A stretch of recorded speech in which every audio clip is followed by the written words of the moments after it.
Good afternoon and welcome to the Midday News. I'm Shamela Pullen. Here's what we have in the bulletin. Staff at the Victoria Jubilee Hospital staged protest after nurse assault. Manchester police investigate shooting death of 4-year-old girl. And later in sports, West Indies women set to play England in first T20 today. Now the details. Nurses at the Victoria Jubilee Hospital staged a peaceful protest Wednesday morning. They continue to demand justice and action against violence targeting women and children. The protest follows last week's attack on a nurse. Health workers say they will not stop until they get justice.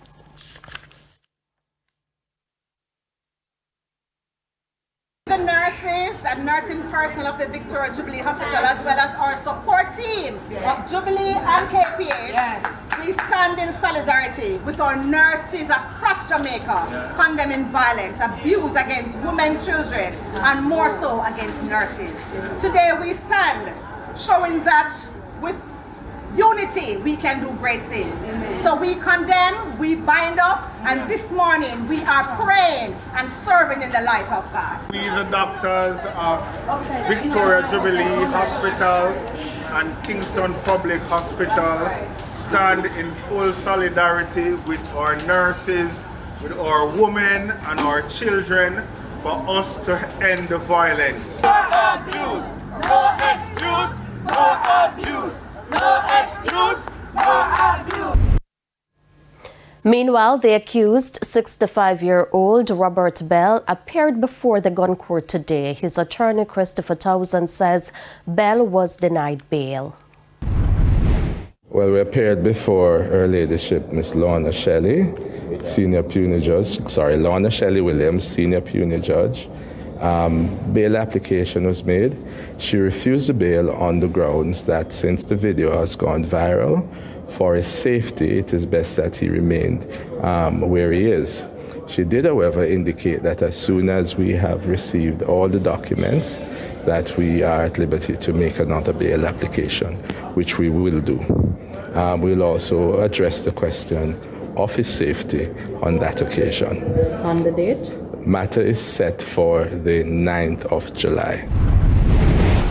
The Manchester police are investigating the shooting death of a 4-year-old girl at Ingleside, Hanbury, Tuesday night. She has been identified as Gia Granell. According to reports, at about 10 p.m., the mother was in the bathroom when she heard an explosion. When checks were made, she found her 4-year-old with a bullet wound to the back of her head.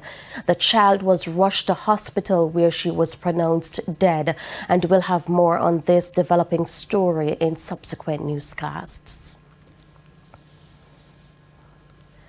A family in Old Harbour, St. Catherine is demanding justice after alleging that police fatally shot a relative.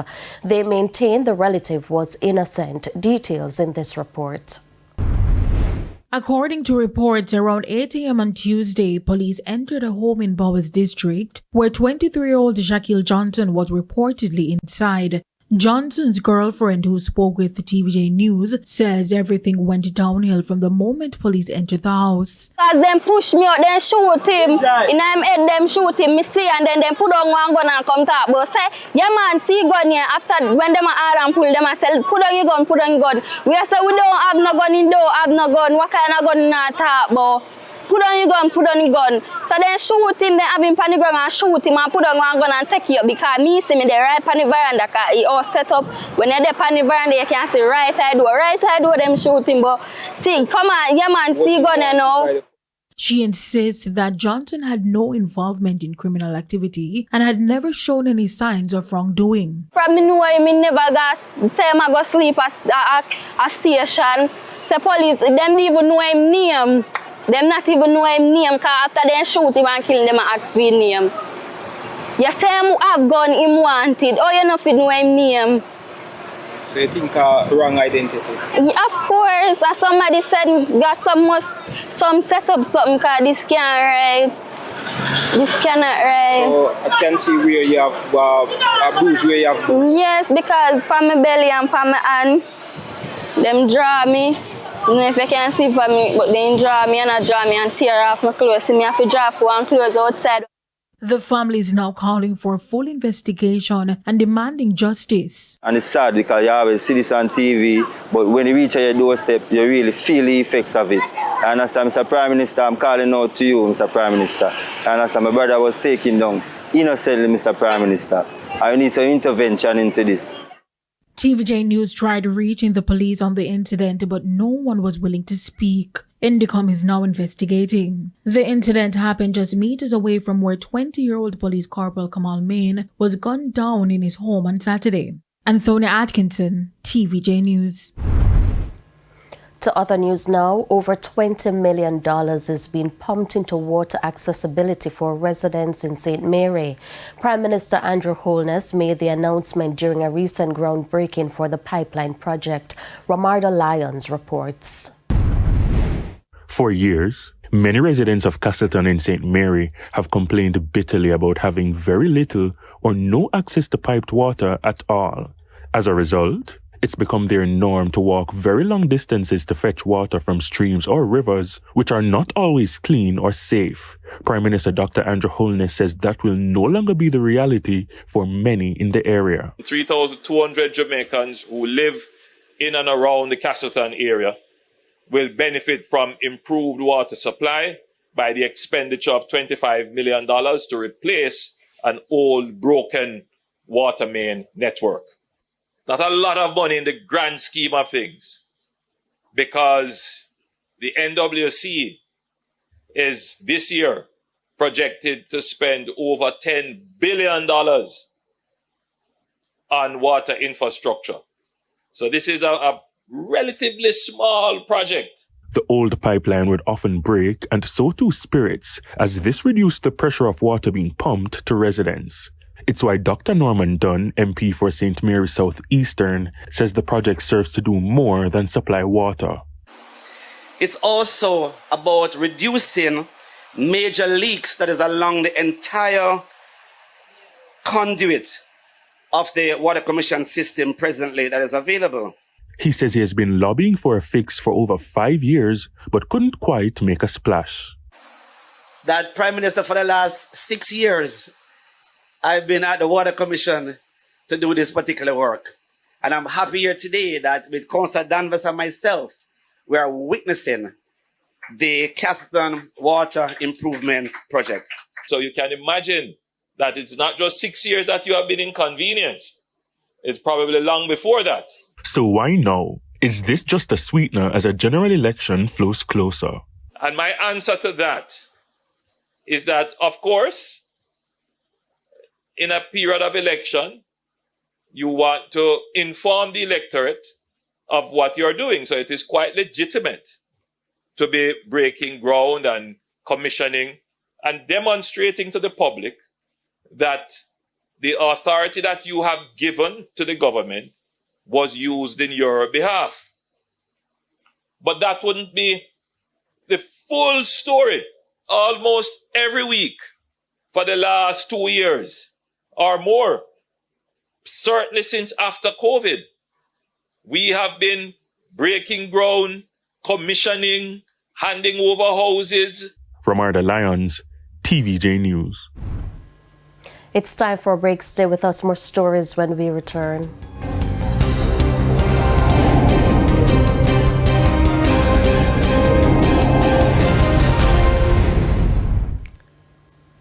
Welcome back to the Midday News.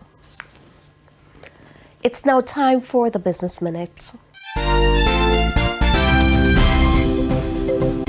VM Investments had a strong year in 2024. Net profit rose 179% to $555.72 million, or 37 cents per share. In 2023, profit was $198.84 million, or 13 cents per share. Net interest income jumped 216% from $442 million to $151.4 million. Total assets. And we apologize for the poor audio on that clip. And here's a preview of Wednesday's health report. In this evening's health report, we look at diaper rash. Normally, when apart from seeing the rash, the child tend to be a little fussy when you're changing the diaper or cleaning the diaper area. The child get a little fussy, and some babies may actually, in more severe cases, can develop fever, or they may have a decreased appetite, or they may be pus from the area. That's the health report in Primetime News at 7. And now for today's Healthy Living tip. Keep the skin under a diaper clean and dry. Change diapers often. Limit the use of soap or other strong products on the skin. And do not use scented wipes or wipes with alcohol. Time now for the top regional and international stories. In the region, an 11-member observer team from the Caribbean community CARICOM has arrived in Suriname ahead of Sunday's general election. The CARICOM Election Observation Mission is being led by Dora James, the supervisor of elections in St. Vincent and the Grenadines. Political observers say the race remains tight between Suriname's two dominant political parties, the National Democratic Party NDP and the Progressive Reform Party VHP. Recent polling indicates that neither is likely to secure an outright majority, setting the stage for complex coalition negotiations after the vote. On the international scene, a federal judge has ordered the Department of Homeland Security to maintain custody of the migrants until a hearing on Wednesday. This comes after lawyers accused the Trump administration of deporting Vietnamese and Burmese migrants to South Sudan in violation of court order issued in April. In court Tuesday, Trump officials could not say where the flight was or where it was going. According to the migrants' lawyer, at least a dozen migrants were abruptly removed to South Sudan this week. They say some did not receive proper notice or the opportunity to contest their deportation to a third country. And those were the top regional and international stories. I'm Antonia Atkinson. We take another break. Sports is next.